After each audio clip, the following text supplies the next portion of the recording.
నా కృపనే ఇక నీకు చాలు, ఇంకేది నీకు అవసరం లేదు.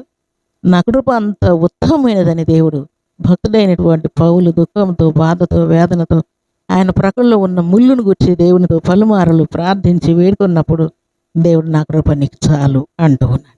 ప్రభు సన్నిధిలో చేరిన మన జీవితాల్లో కూడా కష్టం వచ్చినప్పుడు, శ్రమ వచ్చినప్పుడు, నిందలు, అవమానాలు, ఎవరికి చెప్పుకోలేని ప్రాబ్లమ్స్ మన మీదకి వచ్చి శత్రువులు మనల్ని వేధిస్తూ ఉన్నప్పుడు, మన ఇంటి వారే మనల్ని ఇబ్బంది పెడుతూ ఉన్నప్పుడు దేవుడు నా కృప నీకు చాలు అంటున్నాడు.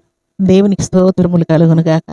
దేవుని యొక్క కృప జీవం కంటే కూడా ఉత్తమమని దేవుడు జ్ఞాపకం చేస్తున్నాడు. ఉత్తముడినైన నేను మీతో ఉన్నాను గనక ఇహలోక సంబంధమైనటువంటి ముళ్ళను గురించి మీరేం బాధపడద్దండి దేవుడు ధైర్యం చెప్తున్నాడు. ఈ ఉదయకాల సమయంలో భక్తుడైన పౌలు వలె నువ్వు కూడా ఈ ముళ్ళను నా పక్క నుండి తీసేయ, ఈ రోగం నుండి తీసివే, ఈ కష్టం నుండి తీసివే, ఈ శోధన నుండి తీసి అని దేవుని సన్నిధిలో వేడుకుంటూ ఉన్నావేమో. దేవుడు నా కృప నీకు చాలని జ్ఞాపకం చేస్తున్నాడు. దేవునికి స్తోత్రములు కలుగును గాక. దేవుడు ఉత్తముడని మనం రుచి చూసి తెలుసుకుందుము గాక. దేవుని యొక్క కృప జీవం కంటే ఉత్తమమని గ్రహించదుము గాక.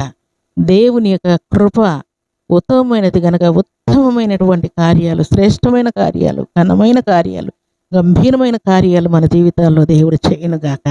దేవుని సన్నిధిలో మనం స్థిరపరచబడదుము గాక. దేవుని యొక్క మహోన్నతమైనటువంటి కృప చేత మనం నింపబడదుము గాక. నా కృపనే ఇక నీకు చాలు, ఇంకేది నీకు అవసరం లేదు. నా కృప అంత ఉత్తమమైనదని దేవుడు భక్తుడైనటువంటి పౌలు దుఃఖంతో, బాధతో, వేదనతో ఆయన ప్రక్కల్లో ఉన్న ముళ్ళును గుర్చి దేవునితో పలుమారలు ప్రార్థించి వేడుకున్నప్పుడు దేవుడు నా కృప నీకు చాలు అంటూ ఉన్నాడు.